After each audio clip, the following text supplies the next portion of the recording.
Hello and welcome to Moderate Fantasy Violence, a podcast about pop culture and the world around it. I'm Nick. And I'm Alistair. And this fortnight we are looking at Fast and Furious presents Hobbs and Shaw, or possibly just Hobbs and Shaw, I'm not sure. Anyway, the new film featuring the Dwayne "The Rock" Johnson and Jason Statham characters from Fast and Furious in their very own spin-off adventure. And then, off the back of that, we'll be asking, who are the best characters to spin off? Is the answer always The Rock? Probably, to be honest. But anyway, before all that, Alistair, what have you been consuming in the last couple of weeks? Well, I went to see a new zombie film called Dead Don't Die. This is a bit of an odd recommendation because it's been out for a while, and by the time the podcast comes out, this will probably be completely done in the cinema, so you might struggle to catch it. But it'll be on DVD and streaming, I'm sure, at some point. It's a sort of zombie stroke comedy, I would say. It stars Bill Murray, Adam Driver, Tom Waits, Chloe Sevigny, Steve Buscemi, Danny Glover, Iggy Pop, and loads of other people I've forgotten. I mean, the cast is pretty impressive. I would say the closest comparison to have it is Shaun of the Dead, in that it's a sort of funny movie with zombies in it, but the zombies are deadly serious and quite scary and obviously kill lots of people. But obviously the characters themselves are kind of quite funny separately and have quite funny dynamics. So they're not spoofing or sending up zombies in any way. It's quite a straightforward zombie movie set in a small town in rural America when the dead come back to life. Yeah, but there's also quite a lot of comedy. I mean, it's got Bill Murray in it, and he's hilarious. Although this movie, I felt his performance was a bit lackluster, but Adam Driver's very funny, Tom Waits and Steve Buscemi very funny. But yeah, one of the other takes on this zombie movie is that, which is something a friend pointed out to me, which is in every single zombie movie, there appears to have been no zombie movies in that universe. People are always kind of like, oh my god, what is that? Well, it's obviously a zombie. Which is kind of strange. People are completely unfamiliar with the concept of zombies in zombie movies. This is one of the few films when, as soon as they see what's going on, they're like, yeah, that's a zombie. And it's filled with references to Dawn of the Dead and lots and lots of classic zombie movies over time. So I would say this is a kind of quite postmodern, quite self-aware zombie movie. There are some definite, very postmodern bits of humour in it. It does go a bit Rosencrantz and Guildenstern are dead at some points. But I enjoyed it. It's had very mixed reviews, to put it politely, but I did think it was quite funny, especially if you like zombie movies. I'm trying to remember now whether Shaun of the Dead treated zombies as, oh look, it's a zombie, or oh my god, what's that? They do say zombie in it a couple of times. They don't use the word very much, but early, the Nick Frost character calls them a zombie, and then the Simon Pegg character's don't use the Z word. So they are aware of zombies, but in 28 Days Later, no one's going it's a bit Dawn of the Dead or whatever, or any other zombie movie. Yeah, no, in the Walking Dead, they are very much don't say the Z word. It's all walkers. Be careful of the walkers. Yeah, there's lots of things obviously in 20 Days Later, they're the infected. In Girl with All the Gifts, they're the hungries. A lot of them, there's always ways they have of getting around it, but in this, it's very much kind of like one of the main characters is a guy who runs a sort of comics, video, and memorabilia shop who talks all about zombie movies and classic zombie movies and things like that. Yeah, it sounds like a very, I don't know, the sort of self-aware American comedy that I sort of expect to have Bill Murray in it, to be honest. The level of American comedy that isn't, beds still are falling over, but is instead sort of people leaning back on a couch and making wry observations about things. Yeah, it's definitely that kind of comedy, yeah. It's an independent American film. It's not the sort of sense of humour you're used to from American films. And the cast is phenomenally good. Tilda Swinton plays a Scottish woman who runs a funeral home, who for some reason is a very proficient sword fighter, so obviously does quite well against the zombies. Tilda Swinton's really leaning into the genre stuff recently, isn't she? She seems to be turning up all over the place, playing these sort of fun parts. She came in What We Do in the Shadows again. I saw that episode, yeah. Yeah. I have now seen all of What We Do in the Shadows. Vaguely related point. It was good. I liked it. Yes, that was a recommendation on a previous episode. Yes, a rare example of me actually taking your recommendations. Actually, that's not fair. I've taken a fair chunk of them, even after we stopped forcing me to. Yeah, I thought it picked up a lot in the second half. The first half, I was a bit, is this good? But by the end, I was a bit, yeah, okay. It was eventually good. I think it really hits the ground running by about the third episode. The one where they introduced the werewolves is brilliant. Yeah, that was fun. I liked the one with her reincarnated lover or whatever it is. Oh yeah, he comes back later on as well, but he's in one of them. Yeah. Yeah, we're going through a phase of, I guess, quite funny exploration of tropes, horror comedy. I don't know, for someone who likes horror comedy and also things that are kind of a bit self-aware, a bit postmodern and play around with tropes, I'm in favour of all these things. So yeah, everyone watch What We Do in the Shadows and also watch Dead Don't Die when it comes to Netflix or something.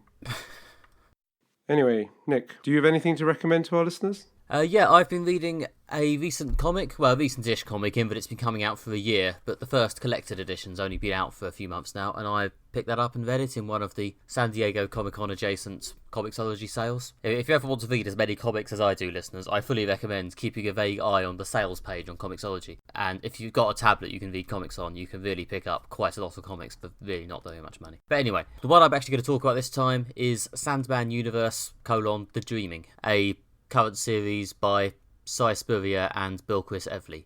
Now, I was always a bit of a mark for this, partly because it's kind of wanky allegorical fantasy, and although that's the sort of thing that's very easy to get wrong, I do really like it when it's done well, and partly also because it's written by Cy Spurrier, who is sure I must have mentioned him on this podcast at some point before, but he is among my favourite, still currently very active comic writers. You've definitely mentioned him on the podcast before. Have we even read one of his comics? I think you may have recommended. Oh shit, no, yeah, he wrote Cry Havoc, didn't he? Yeah, okay, Cy Spurrier, author of Cry Havoc, which was covered on this podcast quite a while ago. And was very good.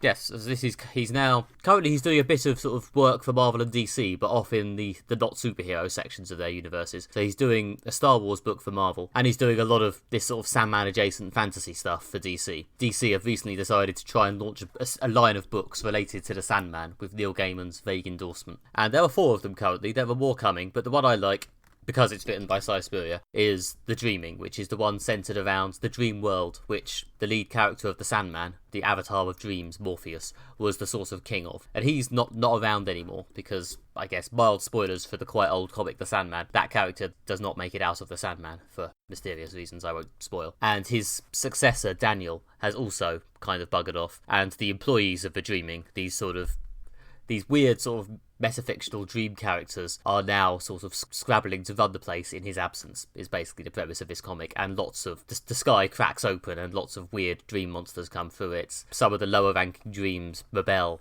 against the guy who's trying to lead them and install a terrifying Western judge called Judge Gallows, who is very, very, very Lynch heavy, to lead them instead, and that doesn't go well.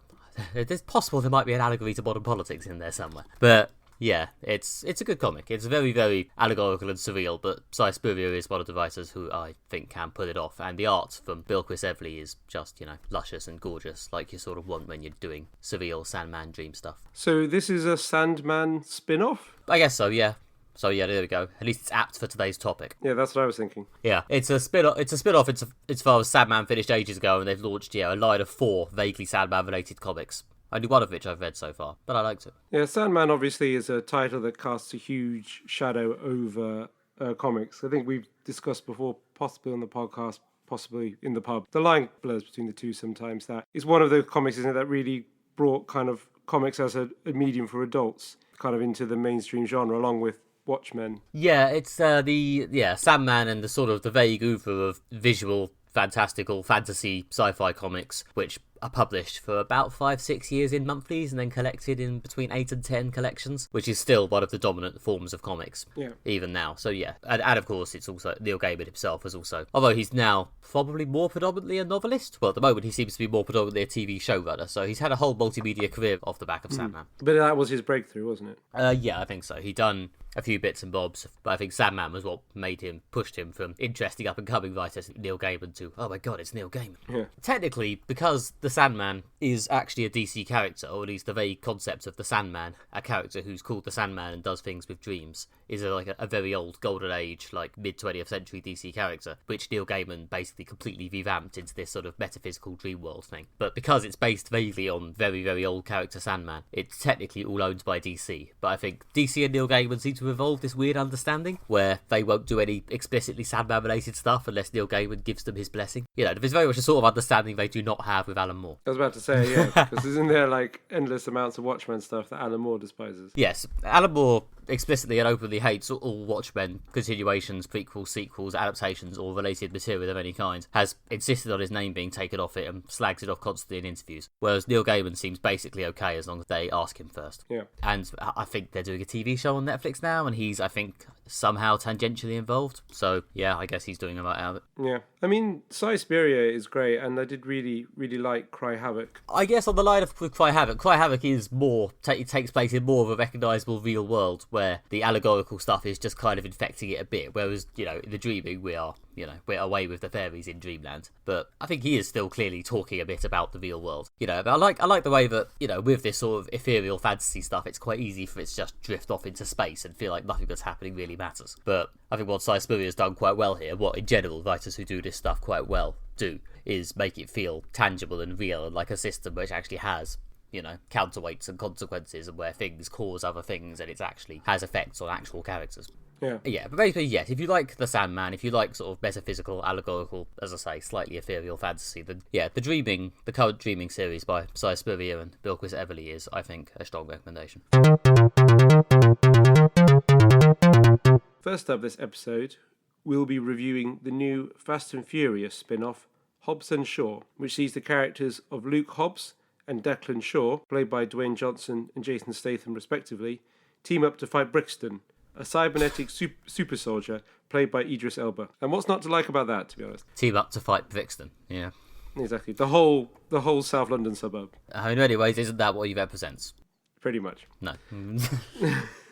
Well, we'll get into the geography of South London and this film in a minute. But we saw it recently. So, Nick, what did you think of it? In many ways, this film is critic-proof, but yeah, it's stupid, but it's fun. See last episode's comments. I'm sure you all listened to last episode about when a story loses you. The fun stays up high enough, but it doesn't have a chance to lose momentum, and I don't have too much opportunity to sit there going, wait a minute, this is all bollocks. There's basically two types of scene in this film. There's action, and there's banter, normally sort of odd couple Statham-Johnson banter. And the bridges between them are basically paper thin. They just cut from the last action or banter location to the next action or banter location. There's no need to actually show how they get there, or often even why they go there.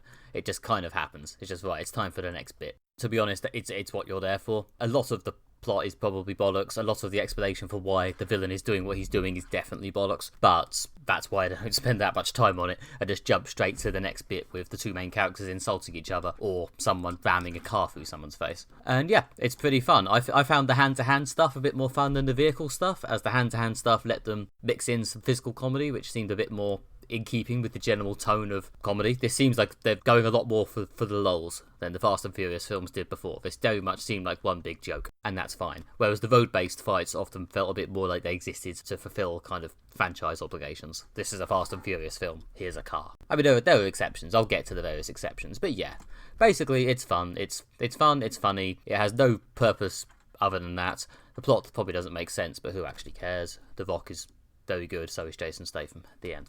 Yeah, that's basically it in a nutshell. See previously discussed podcasts when we talk about the sweet spot of action and comedy, which obviously this film very much locates itself in. We're a long, long way from the original Fast and the Furious, which was a pretty serious, or at least largely serious, movie about street racing and undercover police trying to infiltrate street racing gangs and then discovering family. That's a reference for everyone who knows Fast and Furious films, that they must say family with a deep grunt for some reason. So yeah, they're very much into the world of the ridiculous with this, in that there's a former SAS guy sort of turned top spy, and I'm not exactly sure what The Rock's character is supposed to do. He was originally a cop when they introduced him in Fast and the Furious 5. I think at some point he's now just become all-purpose massive badass. They occasionally refer to him as like a lawman or something, Yeah. so he's some kind of law enforcement man. But yeah, it's not that clear now. So they introduced him as basically some kind of Uber cop in Fast and the Furious 5 as the one cop who could take down the Fast and the Furious gang. And since then they've kind of teamed up in various different ways and things like that. And then now he's just like, again, an action star. They seem to basically, they're action guys with cars they bring in to do difficult missions. It's kind of basically James Bond with more cars and less subtlety, if that was possible. And more bald men. Yeah, the bald men count is definitely pretty high. Especially in this, but it is very, very entertaining. This film, it is straight up entertaining. It's what it's designed to do. It doesn't really aspire to be anything more than have great action scenes and great comedy, and occasionally both at the same time. The performances are good. Both Jason Statham and The Rock do likable tough guy very well. You're emotionally invested in them. You definitely want them to succeed. I don't know about emotionally invested. You want them to succeed because they're likable dudes. But to be honest, I wanted them to succeed because they were likable dudes more than I cared about the stakes of the plot. Yeah. You become, in a sense that you feel like you've got, I feel some kind of stake in this. That sometimes you watch action movies, especially the obviously much maligned Transformers, when you just think like, I'm just watching things smash into each other. I don't really care that if the Autobots beat the Decepticons or whatever. This is just like shapes moving around. But they've achieved a level of emotional engagement that is above, what sort of like Transformers or some of the sort of terrible muscle men, action movies of the 80s did. They're not aspiring to much more than that, but it is very entertaining. And also you forget how many movies aspire to be just plain entertaining and fall short of that threshold. For example, Transformers and most of the stuff DC puts out. We've mentioned the action charisma jokes formula on this podcast so many times, but I'm sure half the listenership turned off just now when I mentioned it again. But yeah, this is a film that is a very, very hard distillation of that. Like, for all that you refer to the Marvel films as being that, they always seem to aspire to some sort of sense of emotional investment. You're meant to care at least a bit about the central melodrama. Yeah. And here, I'm not sure you're even meant to do that. I think you're here because the action is cool, the jokes are funny, and The Rock and Jason Statham are cool dudes. And I'm not sure there's anything else happening. No, I agree with that. I mean, Marvel do have the advantage that a character like Spider-Man has a long history that people get invested in. But then again... But the rest of the characters largely don't, so... Yeah. Well, they do, but they don't. It's not a long history that most of the general audience cares about. No, exactly. And even amongst Spider-Man, possibly the most famous single Marvel character. I mean, when Stan Lee died, I thought it was quite telling that most of the obituaries ran with the headline as Stan Lee, creator of Spider-Man, as opposed to creator of X-Men or Iron Man. But bringing this back to, obviously, we reviewed Spider-Man Far From Home recently. That film is like the next level up from what Hobbs and Shaw is. Hobbs and Shaw has, you nailed we've worked out as a civilization that what you want in the cinema is action and some funny bits. You've achieved that. The next level up from that is basically, there's some more character involvement. You feel more like a connection with Peter Parker in the sense of like, I remember what it was like to be an awkward teenager and things like that. And also the film, I think, Spider-Man Far From Home, it had something to say about like fake news and manipulation. I mean, as we said in the review, it wasn't terribly sophisticated, but it did have at least something to say about the wider world. Whereas Hobbs and Shaw really doesn't. No, I mean, if you're very generous to it, there's the stuff about, technology on people could be the world's stupidest episode of Black Mirror. Or Doctor Who. But it's not. They're not trying to say anything. Those parts of the plot exist so that Idris Elba could be a cyborg badass. Yeah, pretty much, yeah. They try to say something about is too much technology replaces your humanity, or things like that, or... But they don't, though. He has no personality. No, exactly. I mean, Idris Elba does a decent job at having charisma, but again, it's coasting on the charisma. There's no actual character there. I think that having a good actor playing your lead villain is important. Like, there's an obvious contrast. If everyone remembers Lethal Weapon 4, Mel Gibson and Danny Glover are very, very funny in the Lethal Weapon films, which again, I mean, we think that like Disney and Marvel invented action plus banter, but yeah, obviously, Lethal Weapon been around for a while. But Lethal Weapon 4, when the villain is Jet Li, and that's before Jet Li... It was one of his first English language films. I don't think he really spoke English that well. He is just a martial arts dude for them to fight. His character has zero personality. I mean, he's very good at martial arts, and he's all right as a villain in that film. But what Idris Elba brings to Hobbs and Shaw does elevate the part above being... where he brings the character Brixton, elevates it above just being a baddie for the heroes to punch and to punch the heroes. He brings some life into the character, especially when he bellows, "I'm Black Superman." I mean, that is a great line, and he delivers it with gusto. Yeah, he brings a lot of gusto, a lot of relish to the big supervillain lines. It almost hides the fact that it's a bit of a non-part. I still don't think they've found the best possible role for Idris Elba in a blockbuster. Like, I still think that his movie career seems to largely consist of things that make me think, oh yeah, you were really good in TV shows. Yeah, he's yet to find his film role. I mean, he was in that biography of Nelson Mandela, which was supposed to be quite good, but failed to electrify critics and audiences. Was he in that Netflix film that I never saw? He's in the film of Cats. I mean, if that turns out to be his defining cinema role, then to be honest, I think his career might have gone a bit wrong. Jesus Christ, I want Idris Elba's Wikipedia page, and his kickboxing record is easier to find than his filmography. Anyway. I didn't realise he was a kickboxer. It's quite a short record.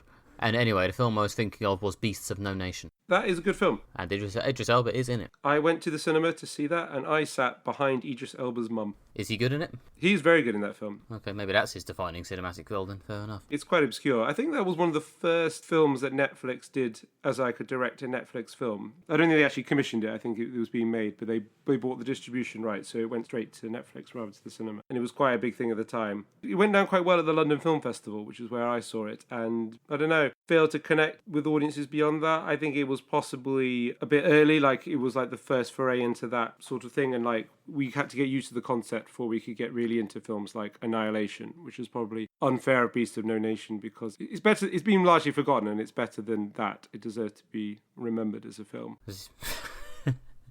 Yeah, I'd like Hobbs and Shaw, apparently, as this is the second time we've wandered off to talk about a different film. Yeah, no, that is a good point. To drag it back to Hobbs and Shaw, and to locate it within the context of all the Fast and the Furious films. Yeah, you're going to have to do this, as I've still only seen this one and Fast 8. Yeah, so I would say definitely better than Fast 8. It's better than Fast and Furious 5, which is the first one with The Rock in it. I'm going to exclude the earlier Fast and Furious when they were still pretending to be like legitimate crime films about like serious street gangs, because it's not really a fair comparison to a movie in which like two James Bond clones punch a metal man. But it's not really a fair comparison. I like how they're just going further and further down the sort of sci-fi fantasy bolt hole. Like, by the 12th or 15th or 20th Fast and Furious films, is it going to have as wide a diversity of genres as the Marvel Cinematic Universe? Are we going to have magic and spaceships? There'll be a time travel one when they go back to the original one. Yeah, as I liked how they started out being like a crime movie, then it kind of morphed into this kind of action spy franchise, and in this one they've gone like pure sci-fi. Yeah. Oh, actually, to actually engage with the plot for 10 seconds, and also talk about Idris Elba again, I didn't like how early they revealed him to just be a pawn of some mysterious mastermind. You know, save that for the end. Don't undercut him for the entire film. Like, Yeah. Sorry guys, that was technically a spoiler, but it is quite early in the film. One of his third or fourth scenes, turns out he's actually just a lackey, basically. Yeah, they reduced him from master villain to henchman quite quickly, or henchman. Yeah, especially if you've got no plans to play up his human side or make us care about how he's basically a manipulated cog in the system, which again, spoilers, they do not do any of those things. Yeah, it just undercuts it. It just makes you feel a bit like, okay, fine. So we're just here waiting for Hobbs and Shaw to beat the shit out of Idris Elba, which they do, and then they'll get to fight the mysterious voice, who we don't even get to see. Spoilers. We never even get to find out who it is in the second film, which is they obviously want to make. Yeah, I mean, I'd be on board for a second one. I mean, this film was better than Fast 8, as you said. Oh, I'd be on board for the second one. I just thought the particular point was a bit cheap. I thought they could have saved the mysterious mastermind reveal for a post-credit scene, or at least for the end of the film. That is a valid point. I did think the action was very good. I mean, you are mainly here for the action. The bantery camaraderie between Jason Statham and The Rock is good and is like a solid kind of like second thing, but we're mainly here for the spectacular action scenes. And there are some... I'll be honest, I'm mostly here for the jokes, but carry on. Fair enough. But like, there are some very good action scenes. Like, I did quite like the car chase through London. I thought that was very tense. The best action scene is, and we are going to probably do some spoilers now. I mean, we've done quite a few spoilers. The best action scene is probably the final action scene when they go to Samoa and introduce Luke Hobbs's broader family. And they do actually come up with a at least believable enough in the moment excuse why they managed to jam all the villains' guns so that all the fighting has to be done hand to hand with traditional Samoan weapons, which is a ludicrous plot twist, but does actually, I think, set up quite a good action sequence in that, you know, it's very impressive when you see them doing the Samoan war dance and then attacking people with, you know, sort of like maces and clubs and things like that. And yeah, it's utterly ludicrous, but they do actually really, I think, make it work as a scene. And then there's probably the best bit when they try to bring down Idris Elba's helicopter by attaching lots and lots of cars to it via a big chain of cars dangling over the side of a cliff trying to pull this helicopter down, which again is absolutely spectacular to watch. They really did bring the AAA action for that sequence. Some of the other action things I felt were possibly a bit more pedestrian action movie. There's like a bit when they have to, you know, infiltrate a base and they just punch a load of heavies and escape in a truck at the end. There's a bit when they sort of have to fight down the outside of the cheese grater in London. Second time this year that a major film has a scene revolving around the cheese grater in London. So one thing that Pokemon Detective Pikachu and Hobbs and Shaw have in common. That and Ryan Reynolds. But unlike Pokemon Detective Pikachu, this actually takes place in London. This does actually take place in London, yeah. And yeah, so I thought the action was good, and there were a couple of places when it was really, really good. It failed to hit the high point, I think, of the franchise, which was in Fast 7, when they had like the amazing like Dubai heist sequence with them like throwing the cars between the towers. And there wasn't even a moment, although Fast 8 is not that good, the bit when all the kind of cars get activated by a hacker and they're kind of come flying out of the multi-story car parks to rain down on the heroes as they try to escape. That is at least visually really stunning to see, like, yeah, cars just kind of descending from the sky. And they didn't hit a moment of that really, really breathtaking action like that, but they did have some very, very high-quality action sequences. So as an aficionado of the action genre, I was at least satisfied. I liked the scene where they chained all the cars together. I felt, as you say, some of the other action was a bit pedestrian. I liked, as I sort of said in my upfront bit, I liked the hand action a bit better because I felt it gave them more room to do the physical comedy, which seems to be more what they were doing in this film. Like, it seemed to be, as you sort of have to do in spin-offs, again, spoilers for our later question, there was an attempt to give it its own tone, which was comedy, which was largely served by wacky punching. Or scenes where one of the main characters is having trouble with their fight and the other one is basically mocking them from a short distance away. Yeah, that was funny. That was funny. It's a beat that came up a few times, but it has to be said it was reliably funny. The one hand-to-hand fight that didn't work for me actually was slightly unfortunately, the final one with Hobbs and Shaw just slugging it out with Idris Elba in the vein. The attempt to make it pay off for the whole film and have them realise that they had to work together, again, omni spoilers here if you care about spoilers for the final battle of Hobbs and Shaw, is... I'll leave some spoiler space, maybe? Here we go. And in the final battle, they punch him. At first, they're punching him one at a time, and then he's just punching them back. So they realise the way to beat him is one of them runs in and gets punched, and then the other one punches him. And they do this about 7 times. It's just stupid. Yeah. Not actually stupid in a, this is so over the top, it's hilariously good way. More in a, what the fuck is this? I mean, about the only good part about this whole sequence is that they do it in this ridiculously dramatic slow motion, and you get some very, very unflattering, gurning shots of The Rock and Jason Statham getting punched in the face and pulling ridiculous expressions. But it's still, I don't know. Considering how much this franchise, and up to then, this film builds on the idea of building action and increasingly big set pieces, that final one was just a bit sort of, oh, this isn't very good. Yeah, which is a shame because also that's kind of the point when pretty much all the humour drained out of it. I mean, obviously probably the best place for humour in these films is more towards the beginning and you want to get serious at the end. I always thought, possibly seems like, this may seem like a weird non sequitur, but I always thought Terry Pratchett would really nail with his books, like the opening few chapters would be absolutely hilarious and the last few chapters would usually be quite serious and then there'd be like a funny bit right on the end. But because it's quite good, the humour kind of tails off as the dramatic tension rises. And I see what they were going for with this, but it didn't really land. And also partly because, for someone who's been watching action movies for the better part of 30 years, I've seen almost every combination of fights, so therefore I've seen 2 people trying to punch a third person, so it wasn't particularly original. That's why I'm hunting for that rare moment of originality, such as I have not seen a human centipede of trucks chained together trying to bring down a helicopter. Human centipede of trucks? What the fuck is that? Well, you know, things stuck face to arse in a line. I mean, I think it's pretty visceral image of exactly what the human centipede of trucks looks like. See, if only the film had ended with Hobbs and Shaw trying to get to Idris Elba by joining together in a human centipede, the action climax might have seemed like it worked fine. That would definitely have been a build, something that I did not see coming. No, but if you're listening, producers, there's still time to rewrite the sequel. Yeah. Anyway. To be fair, yeah, it was novel. It was novel. I mean, to be fair, it's probably been done in a Hong Kong action film that I've not seen because there's billions of those, and they generally also were better at bringing the spectacle. Certainly in like the 90s and things like that. But anyway, and also like the Dubai heist in Fast 7 was at least something like I thought was like breathtakingly original. So yeah, again, this brought some originality in some moments. In some other moments, it was a lot less original, but it didn't really bring anything that was like breathtaking. No, but what it did was fine. Vanessa Kirby is also in it, playing the Jason Statham character's sister. Yeah. She does pretty well in a role that's kind of tiny. As I said up front, the 2 types of scene in this film, action and Statham and or Johnson banter. you know, doesn't require a third character, and the third character is therefore just kind of there as another thing for the leads to squabble over. They do a decent job of giving her a personality, although her romance subplot with The Rock is so token it's actually kind of funny. It just exists to annoy Jason Statham. Yeah. Which is, again, funny. Again, it's a bit of a light character, but she has some personality at least. Two things I did really like about her part. One, which is the central MacGuffin of this film is some kind of bioweapon, and it's not really a thing like at all, so it's barely either worth discussing. It's basically the thing that everyone's fighting over. And they cleverly thought that, like, we're not going to have another film when basically people fight over a suitcase, because we've seen that hundreds of times. For the best example of a film when everyone fights over a suitcase, see Ronin, starring Jean Reno and Robert De Niro.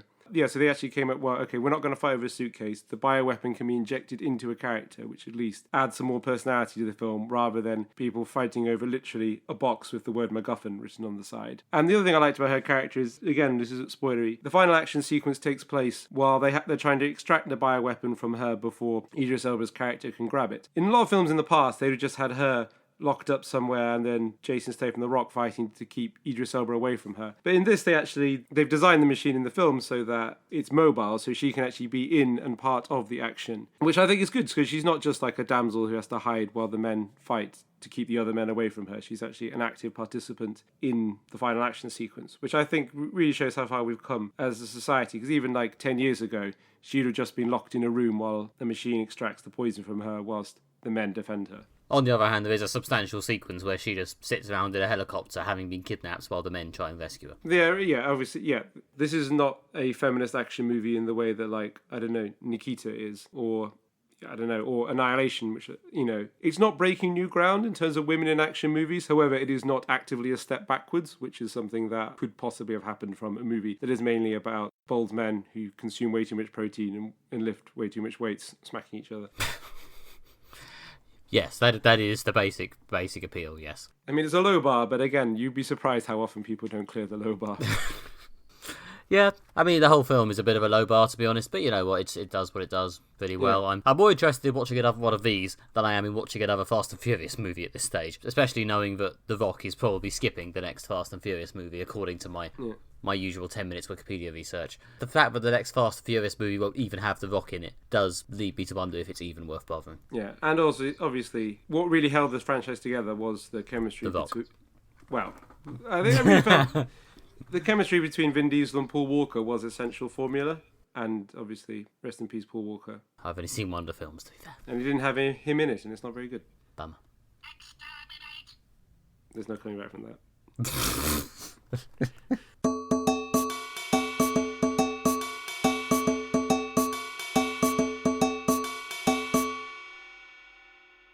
Spin-off. Is there any word more thrilling to the human soul? Those are the words of Troy McClure in The Simpsons spin-off showcase. So, for this second segment, we're embracing Troy's love of cash cow spin-offs that take known characters from established franchises, remove most of the things you love about the original, and package them into a new product that will hopefully make something that has been around for a while and looks tired appear fresh and original. So, in that spirit, Nick, who are the best characters to spin off? Clearly anyone who was ever in The Simpsons. I think usually the ones who have been on the show for a while and people actually like, which somewhat goes against the point of making tired things seem fresh, but to be honest, I'd usually rather have they spin off someone I actually care about than do the shitty cheap version where you bring in a character specifically to try and spin them off. I'm sure that has worked on occasion, but it's a hard one. Like, at this point, clearly the reason that Johnson and Statham characters from Fast and Furious got a spin-off was because they were created a while ago to be in Fast and Furious and actually had worked in that series.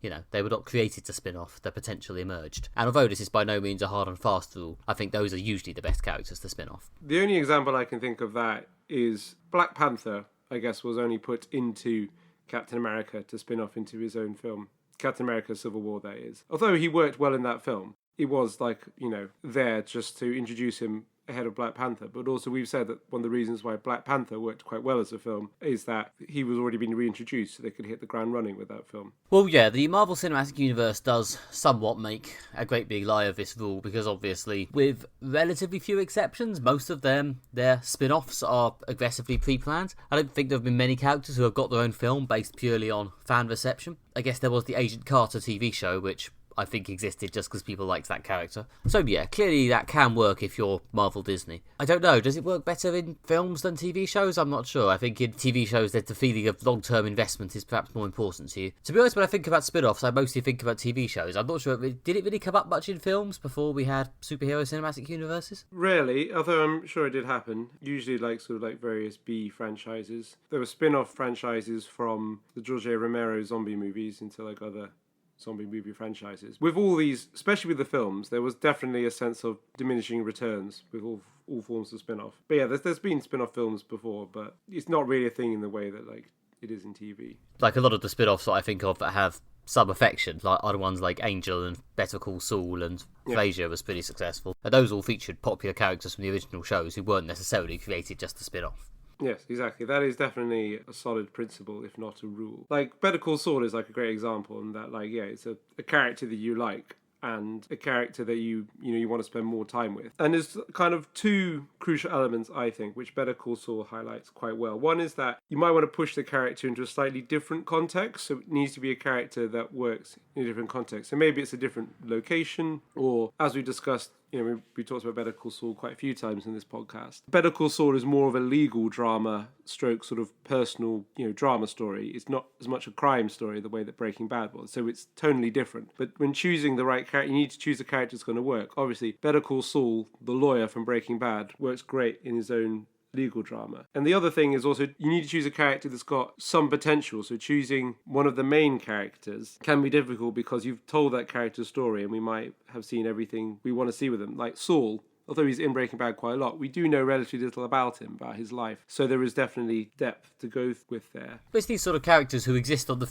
sort of semi-fringe of these shows and have the feeling that they have a lot going on outside the world of the show. They have a world or a mythology or a whole different environment behind them. Like, Angel on Buffy, there was always a lot was made of the fact that he was 200 years old and he's been around for ages and something interesting must have happened to him in that time, surely. Yeah. And therefore, when his time as Buffy's love interest came to an end, they decided there was stuff to be mined there for a spin-off. Yeah, exactly. And yeah, that's the sort of thing you need, I guess. Yeah, and I think Frasier obviously is the example of like spin-off, but I think he really does work well in those contexts, partly because Frasier is not really one of the main characters in Cheers. I mean, he's in Cheers a lot, but he's not like one of the core cast members. And you do really get a sense that he's one of the characters who really has a life outside of the bar. He's a good character to spin off into his own right. And there's also the fact that tonally, Frasier is a very different show to Cheers. I mean, they're both obviously like comedies, but like the kind of the sense of humor in the two shows is very different. Similar to how Better Call Saul is more of a legal drama, is much more low key than Breaking Bad, that has, kind of like meth lab explosions and things like that. There's a tonal shift which works, and that also is the example of Frasier. There's a tonal shift that makes it work. Well, yeah, it's sort of similar to what I was saying about Hobbs and Shaw, I guess. I mean, I think there is an effort made to make it more of a comedy, lean a lot more into the buddy comedy stuff than Fast and Furious, which I don't think spends quite as much time doing, like, explicit, silly, knockabout comedy. No. Like, I don't think you'd have, even in some of the later, sillier Fast and Furious films, I'm not sure you'd have a scene where two of the lead characters just stand there in a room yelling increasingly petty insults at each other. I think that would not be on tone. No, exactly, yeah. You're right. They've definitely turned it up to 11 for Hobbs and Shaw, so they've thrown in, like, there's more silliness, more comedy, more ridiculous action. Also, they are, as we said, I don't think it's a deliberate, they are pushing it more into a kind of super spy, sci-fi space. Even with like Fast and Furious, even by film 6 or 7, certainly by like film 5 and 6, they were still basically trying to keep it. They're criminals and they're fighting other criminals. They're people who in gangs doing heists. They're trying to keep it. Obviously, there's like spy stuff and like tech things going on as well. But they try to keep it. They try to keep it more related to the crime origins of the story. Whereas there's a tonal shift for Hobbs and Shaw, much more towards more actiony sci-fi sort of thing, the kind of more elaborate end of the James Bond spectrum. Yeah, and when Doctor Who begat Torchwood, and indeed also Sarah Jane Adventures, though there was a clear effort to give those two shows their own tones. Yeah. Sarah Jane Adventures far more immediately successfully, but still. And again, both those characters were not created to spin off. I suppose Captain Jack did spin off relatively quickly, but still. still. He was not created to do that. No, and obviously Sarah Jane's a character that goes back to the 1970s. Yeah, but they established characters that could have a life, especially like Captain Jack. You get the sense he has a life outside of Doctor Who. Well, yeah, he's somewhat the tormented immortal in a similar vein to Angel, I guess. He's been around for ages, he's done a lot of stuff. John Barrowman's always up for dressing up, so you can have lots of flashbacks. Also, before he became immortal, he was like a sort of a space grifter. There's something there, there's some substance. I think also with spin-offs, there's the kind of one when you take like a really quite thin minor character and expand them into like a whole like world of their own right. Two of my favourite spin-offs, and these are spin-offs that people don't realise are spin-offs, is Daria and King of the Hill, both of which are characters that previously appeared in Beavis and Butthead. That is true, I did not realise that. Yeah, that is true. The King of the Hill one is a sort of... maybe I'm stretching the definition of a spin-off for this, but there is definitely an older character that is Hank Hill, like older, who is constantly being antagonised by Beavis and Butthead. For those who remember Beavis and Butthead to America, you kids working off in my tool shed. That guy, it's Hank Hill. I mean, it sounds iconic. It's Hank Hill, it's the character, and he's like a running character in Beavis and Butthead was created by Mike Judge. That again, it's like, well, we'll take this character and we'll spin him off in what's his life like before he became the old man in the caravan that just is antagonized by the young people, and that's kind of where the character came from. Obviously, there's no continuity between the two shows because it's not Marvel, they're not trying to make it make sense. But it was a character. There was something quite funny about him, but then he took him and then made him this whole like rich world for the character, and it became much more. Daria is one of Beavis and Butthead's classmates. She's the sarcastic, gothy sort of alternative girl in the class, and again, she has a life outside being in class with Beavis and Butthead, and they obviously created enormous amounts of stuff around that. As you take these small characters that work well as like basically like kind of a piece of a show, and they've got something to them, and then like, right, well, they've got a life outside this. There's something there, but we need to expand it into its own universe. And sometimes you start a spin-off about Joey from Friends and realise actually this did not need to be expanded. Yes, well, that's the one that breaks all the rules. Or like the rule about making a comedy and being funny. Yeah, exactly. It's not funny. It's a comedy that's not funny. But, for example, Joey is not like a character that's like a little bit in Friends. Joey doesn't have a life outside Friends. He's not a small character that we want to find out more about. He's a tired character that's been around for 10 series. I mean, if they were going to spin off a regular character from Friends, it should have been Gunther. He does actually have a life outside the Friends. No, he doesn't. He sits in a cafe and obsesses over Rachel. Well, he's better than Joey, and that show was terrible. I refuse to believe that anything could be worse than that. My friend's knowledge has kind of atrophied, so I'm struggling to think of which minor characters should be spun off. I mean, if you could afford to do it, honestly, I think a show about Phoebe and Mike's married life would have been more interesting than Joey. Yeah, that's because she's married to Paul Rudd. Well, yes, that's because it would have Paul Rudd in it, and therefore would intrinsically be fun and charming. Yeah. And, I mean, not that Matt LeBlanc isn't fun and charming. Who knows? Maybe they'd have made the Phoebe and Mike show, it would have also been shit. Realistically, they probably just should not have done a spin-off. No, because, like I say, these are characters that have done their time. They're not small characters, like Saul, who's fundamentally a supporting part, not a main character, who has a life outside the show and has something that can be explored, preferably with a tonal shift. I don't really think there was a tonal shift with Joey. Joey doesn't have a life outside Friends. There's nothing particularly rich or interesting to explore about his life. And also, it was painfully unfunny. Yeah, I think that was very much the idea of spin-offs, wasn't it? I mean, I'm sure there were worse. I mean, there were plenty of... I mean, Joey got 2 seasons, so possibly just on momentum. The one season spin-off is also a thing. I mean, to mention Doctor Who spin-offs again. Class. I had a certain amount of goodwill towards Class as a concept, because I actually thought it was quite a good idea, but it really wasn't very good. No. I mean, it had its moments, but they were annoyingly spread out and annoyingly badly paced. They also made the terrible decisions to, like, downplay their better ideas to upplay their worse ideas. Like, the plot line when the entire world was being slowly choked by tiny flowers from another dimension was actually, I thought, quite good. And then they kind of just did away with that in 5 minutes and no real particular explanation in order to spend more time with the Shadowkin, who weren't particularly interesting. Oh yeah, that was it, wasn't it? The curse of the season-long arc about something that isn't very good. It's the Hand all over again. Yeah, exactly. Does Luke Cage count as a spin-off? I don't know, really.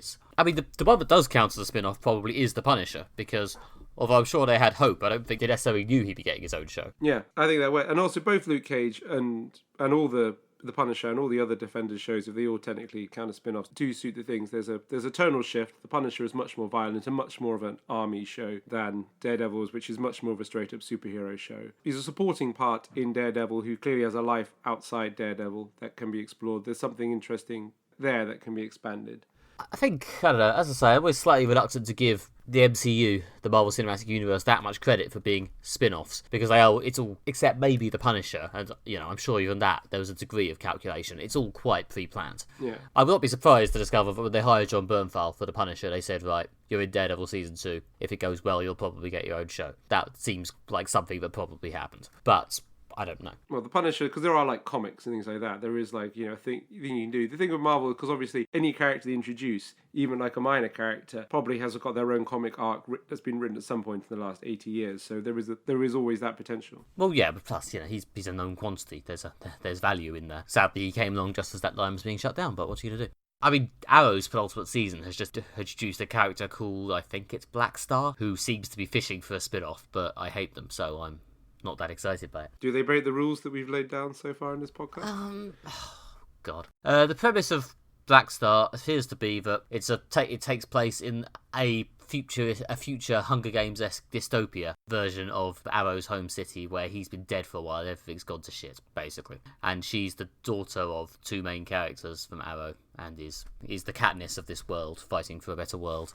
She's a reluctant hero. I don't know, it just feels a bit generic, and I just find her constant flash forwards to Black Star distracts me a bit from the things I actually want to watch Arrow for, to be honest. It's like, I'm not going to watch this spin-off. The show's ending in like 10 episodes. Can we get back to the actual characters, please? Yeah. Anyway. I mean, that's another one, I guess, the sort of taking a stab at a continuation towards the end. I mean, it wouldn't have been the same as a spin-off, but The West Wing, I think it's generally agreed, was at least floating on some level, continuing with a new president after they finished. The Santos show.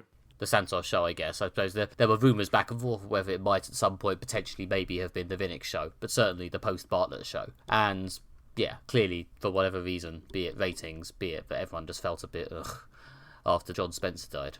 They didn't bother, but I think it was clearly at some point floated. Yeah. I guess, possibly going back to what you're saying about Dark Star, is that it's Black Star, but who cares? Who cares? Dark Star's a John Carpenter film. Black Star's a Muse song. Oh, fair enough. So, going back to Black Star, I mean, I guess there's an element there's a shift in that they're travelling through time, which is making it a bit of a shift as well. And obviously, quite a lot of spin-offs, when they're choosing, what they do is they shift time or location, is the obvious one. I mean, for example, in the Stargate universe, the Stargate allows you to take you anywhere in the galaxy. So they do the spin-off Stargate Atlantis when they go through the Stargate to a different galaxy, which does at least give it it's sort of a bit fresh, it's a bit different. Obviously, they encounter new aliens and new perils, and the fact they're in a different place gives them more stuff to play with. Obviously, again, ditto for lots of Star Trek spin-offs. Well, because they spin-offs are just sort of continuations. But I like Voyager, for example, again, they made the sensible decision to go to a different place in the galaxy so you can encounter new creatures, new plot lines, new aliens. And Deep Space Nine, there was a tonal shift in that this time they're staying put in a space station. Deep Space Nine shifted more to being about galactic politics, as opposed to the more of the Star Trek sense of like exploration. So there's those shifts going on. What I quite liked about Atlantis is how this is a bit of a spoiler for Atlantis if you do want to watch it. It's like Atlantis, how they kind of could invert various things. Like in the original Stargate, there's an alien race they encounter called the Asgard, who was sort of masquerading as North gods at first, and they are beneficent and quite nice and kind of help humanity out in their war against the evil Goa'uld. But when they go to, I think, the Crab Nebula, where Stargate Atlantis is set, there are Asgard there, but they are evil and they do not like people. So, and it's quite good. It's like, oh, you're the friendly aliens, and like, oh, now you're killing everyone. No, here you're not the friendly aliens. It's a good twist. Yeah, I don't know. It's almost. I mean, our question was who were the best characters to spin off, and to an extent, I think we've covered it. But as you say, I think it's almost more important to give the spin off its own identity to some degree. Yeah. Like I've written about, I can't remember if I've talked much about the TV show Legends of Tomorrow on this podcast, which was a spin-off from both Flash and Arrow, in that it featured a bunch of memorable spare characters, some of whom could probably have carried a spin-off by themselves, to be honest. Like, they had Brandon Ralph as the Atom. He was quite good. But yeah, he still is, but because he's in Legends of Tomorrow. And they put them all in this show, which was about this bunch of random characters, a lot of whom are street-level mercenaries and ninjas and stuff, rather than, like, big cosmic superheroes, and put them on this time ship commanded by Rory from Doctor Who, in which they flew through time fixing anomalies. And it was For the first season, it was punishingly shit, because none of the characters really fitted in the setting, and it was the most boring, generic sci-fi show possible. But because, I guess, of the momentum and power behind the CW Flash Arrowverse franchise, they were allowed to have, like, multiple seasons to get their shit together, and somewhere between seasons 2 and 3, they settled on, oh, it's actually a comedy about a bunch of slightly failure-prone misfits, and now it's really good. But obviously, you know, other shows don't get that opportunity, and realistically, it should probably have just been cancelled at the end of season 1 for being a slightly mediocre spin-off with no real direction. But instead, they were allowed the space to eventually find their own tone, which is distinct from all the other shows. Yeah, and I think that's essential. And I guess what this comes back to is who's the best character to spin off. A character that can convincingly have their own separate tone. So again, Better Call Saul, it writes itself how his tone is different to Breaking Bad. Ditto for Frasier. I mean, Frasier is so different to the Ted Danson character in Cheers that you can just see the tonal shift. Oh yeah, and Legends of Tomorrow again eventually found it based on the combination of characters. I mean, one of the reasons I think it was so generic in season 1 was because all these characters are from such different backgrounds that you couldn't really find a single common tone, so they just made something really bland. But hey, unusually that story has a happy ending. One thing I think is a shame is that they never explored the possibility of Simpsons spin-offs. I mean, I always thought there's some phenomenal characters in The Simpsons that could have their own show. Like Krusty the Clown should have his own show about, I don't know, he goes to Hollywood and tries to make it as like a movie star. That could be funny. Like a crime show about Chief Wiggum, or a sort of science-y, ridiculous show about Professor Frink. I mean, there's lots of possibilities there. Or a Skinner Vietnam movie. I mean, they've made so many episodes of The Simpsons that surely they can get through all those tones in a quicker and funnier way in them. I guess so, yeah. And also, yeah, Troy McClure would have been great to have his own show, but would have been great to have his own spin-off after he hosted the spin-off showcase, but obviously wasn't to be. Rest in peace, Phil Hartman. And that was Hobbs and Shaw and the concept of spin-offs. Thank you for listening. And this will be continued, of course, in our spin-off podcast, Excessive Fantasy Violence, which we produce about once a year, and we'll not be doing an episode of this time. But you can find the past episodes of Excessive Fantasy Violence, as well as the occasional essay and all our past episodes, at moderatfantasyviolence.com. And you can also, if you want, go to your podcast provider of choice and leave us a nice review. Please do. We value them. You can also find us on Twitter, where we are at MFV Podcast, or on Facebook, by searching for Moderate Fantasy Violence, and you'll see our purple logo. You can follow me on Twitter, where I'm at Alistair J.R. Ball, and you can find more of my writing at redtrainblog.com. And I've been Nick Bryan. You can find me on the internet at nickbryan.com, where you can hear about my books and comics and such, and also go to at nickmb to hear about what's happened lately in the world of my books and comics and such, both the ones I write myself and the ones I read from other people. And speaking of that, we'll be back in 2 weeks with what looks like some sort of X-rated X-Men special, in which we will be covering the final season of podcast favourite Legion, and also taking a look at the actual X-Men comics, because, again, podcast beloved writer Jonathan Hickman is in the middle of attempting an ambitious relaunch of the whole franchise, with the intertwining miniseries House of X and Powers of 10. It's stylized Powers of X, but it is Powers of 10. So we'll be covering, based on our attempt to read a calendar, I think the first 5 issues of these intertwining miniseries, which I think is 2 issues of House and 3 issues of Powers. Basically, it's whatever's out by the time we record. So yeah, we'll see you in 2 weeks for that. Bye-bye. Bye.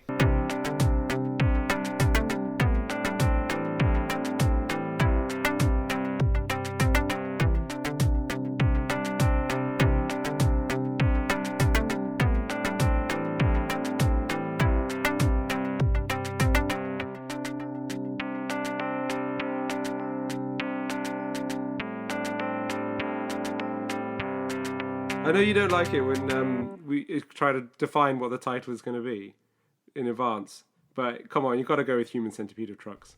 That's the title of the next episode. Unless we say something even better in the second half.